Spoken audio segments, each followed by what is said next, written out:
Welcome to the Self-Service Generation podcast, where we explore how technology impacts, improves, and enables the customer experience that we all expect from businesses and organisations that we engage or work with. Don't worry, we only keep it to 20 minutes, so hopefully you'll find it interesting. Thanks very much.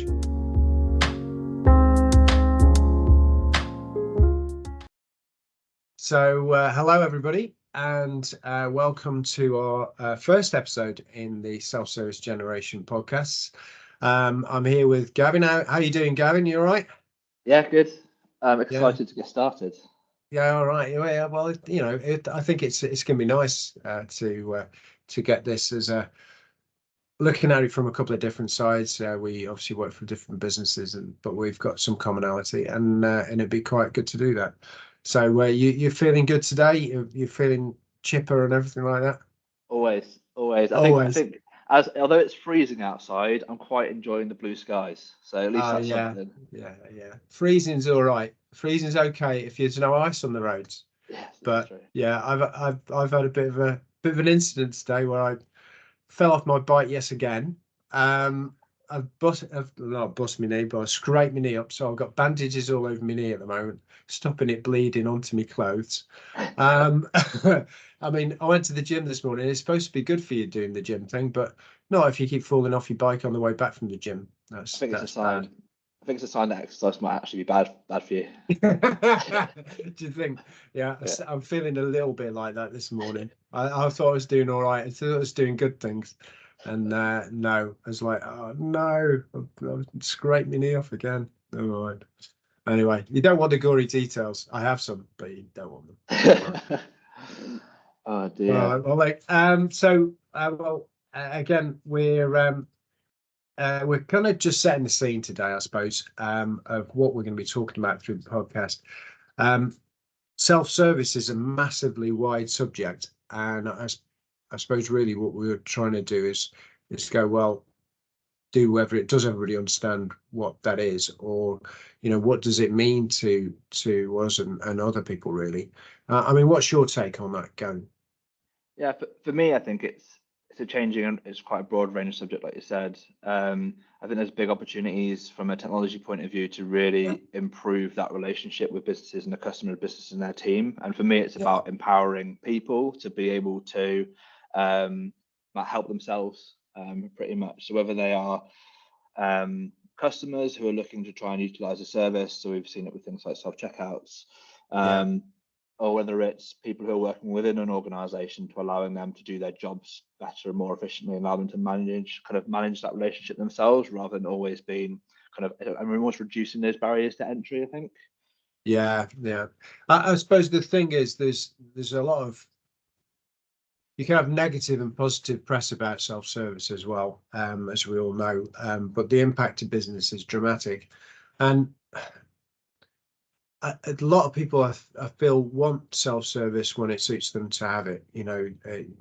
We're not very impatient. We're very impatient at the moment. So the patience is run thin, hasn't it, over the last few years, for sure, and expectations are very high that a business provides a simple and accessible route to their service, whether it is an internal customer or an external customer, really. You touched on the fact that it's for people that work within the business as well, and making sure that's right, and that's important. But yeah, the impact is huge. The stuff that you've been working on, the impact is as much internal as external, isn't it? Yeah, I mean, massively. So we're doing a lot of work, and again, obviously, we'll be digging into this a lot deeper in probably further podcasts. But a lot of work in logistics, where we're allowing people to manage, like delivery drivers, to manage their own deliveries and give them access to information that, for example, they wouldn't usually have, or they'd have to make calls to head office in order to be able to kind of get the information that they need. So by putting services and things in place, kind of massively reduce that as an impact from a business point of view. And the same with the insurance industry as well, but directly with customers, allowing customers to have access to their information, see what's going on, and massively reduce the calls that they're having to make to office or to sales team or to various people, so they can actually get what they need out of the service without having to go through that kind of friction or that barrier to entry. Well, friction's a good one, because that's the problem, isn't it? we still have, look, it's a very accessible route, phoning into a business if the business is there available to answer the phone. And unfortunately, the world is in a place where we're finding it hard to recruit people for these particular jobs, and keeping those people is, expensive now, because you find somebody good, you want to keep them, so you have to pay them well, so all those things are a massive impact to organizations. So any way to reduce the requirement to have massive teams, or send them out of the country, even to to India or Far East or wherever, that has its own really negative brand connotations as well. So if you can be smarter at home, I think you're winning. And and that's kind of where it is. But I suppose the point is, and you touched on that just a minute ago, is that you've got to remember where this journey starts. So it has to start with the customer, whoever that customer is. And the considerations are massive. To actually consider that. Yeah, and understanding as well who they are and how they want to access your service as well. Because it's all right for me coming in and saying, right, we're going to develop a mobile app as this interface, but there's always going to be those customers where that isn't going to suit them or their needs as well. So actually picking up the phone is going to be their only route where they actually feel comfortable. So it's making sure that the way that you go about putting that process in place is going to work in the most efficient way as well from an organizational point of view. So yeah, thinking about the customer, thinking about how they want to access your services, and they want to communicate with you as a business, and having a selection of options for them to be able to do that is going to be key. Yeah, very much so. There's a lot of channels out there. I mean, we do voice bots, chat bots, and all sorts of different routes, and chat bots that go through WhatsApp or Facebook or Insta or any of those channels. It doesn't really matter. But like you said, your customer could be a wide-ranging customer base that needs those. You usually have a focus around a particular bit, and concentrating on that's not a bad idea. But you've got to consider where the customer's coming from. And I think what we're going to try and discuss are how each customer's dealt with over this part of this series of podcasts that we're doing. Not too seriously, hopefully, but with taking it with some real examples, which might be interesting. But yeah, trying to work out the impact for each of those scenarios. So how much does the impact of a voice bot do? What's the impact of an application that's integrated into services?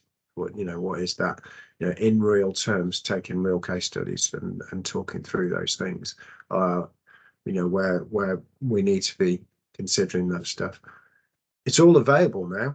The technology that we've got available now is you can self-service pretty much anything now. Pretty much anything.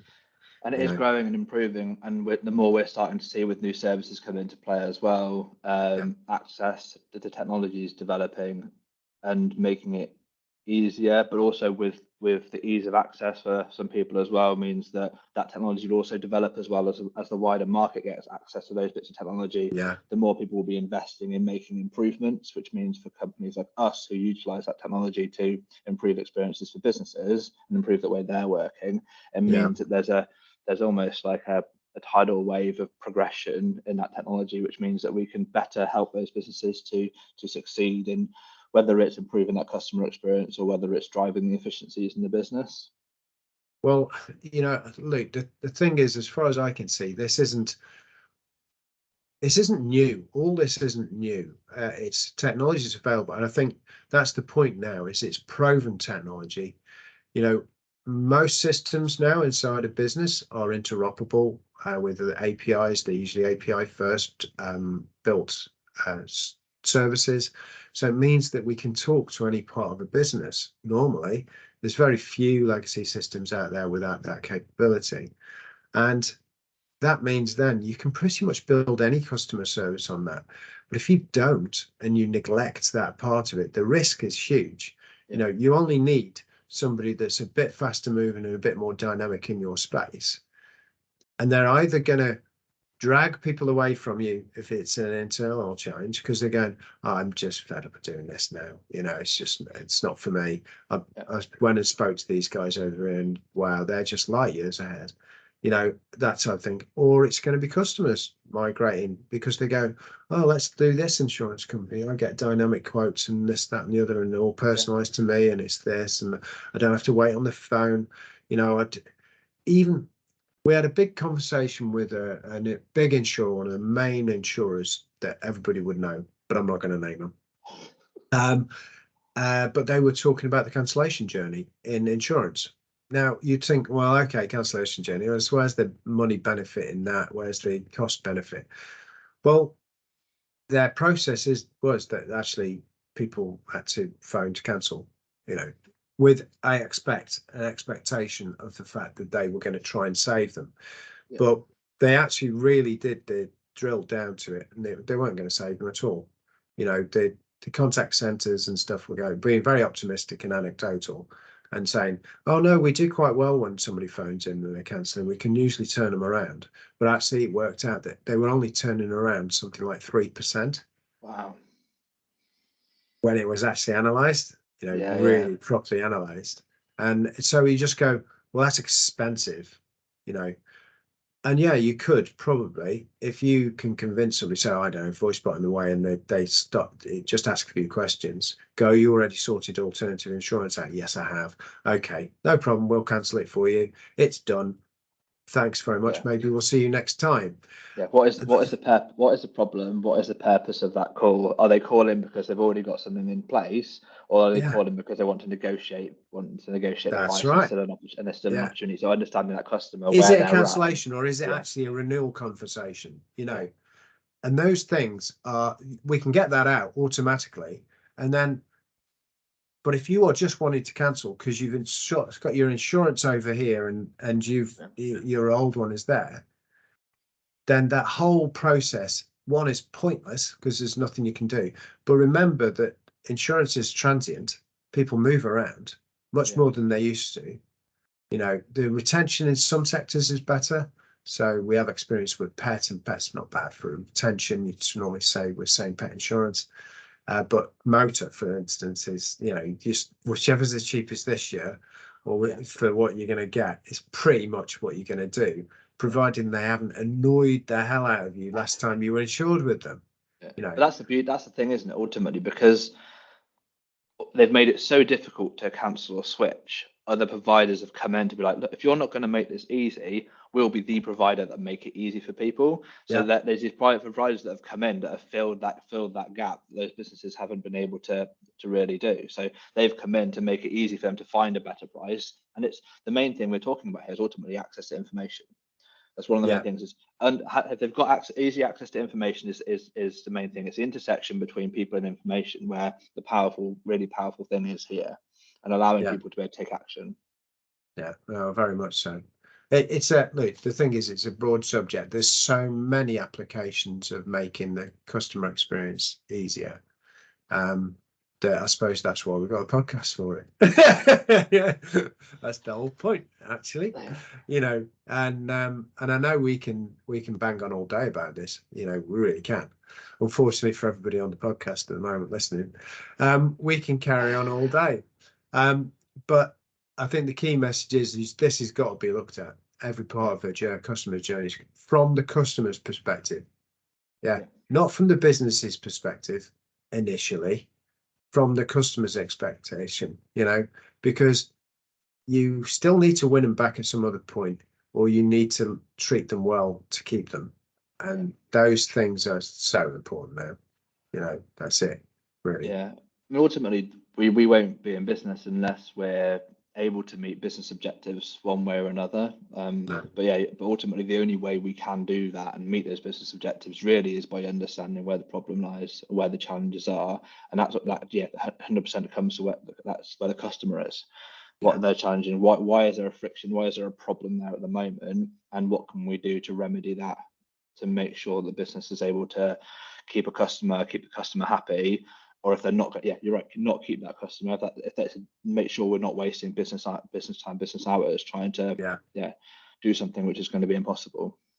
No, that's right. I mean, I don't think anything's not possible anymore. I think it's just that there isn't a will. Look, there are expenses and there are easier low-hanging fruit. And I find that most businesses that are looking for a solution, and we've usually got a solution, they know what the problem is, but they just don't know how to address it. And I suppose that's, hopefully these podcasts will help people to understand how to address it later.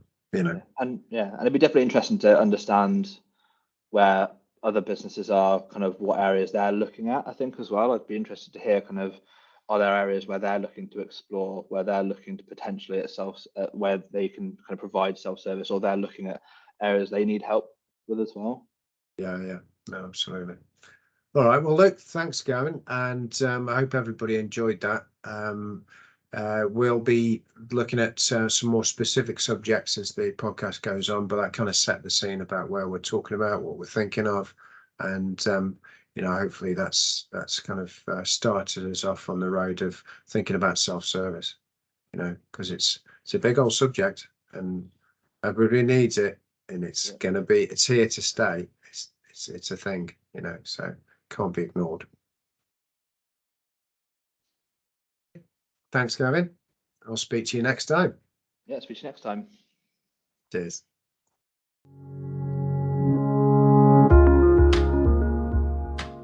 Thanks for listening to the Self-Service Generation podcast.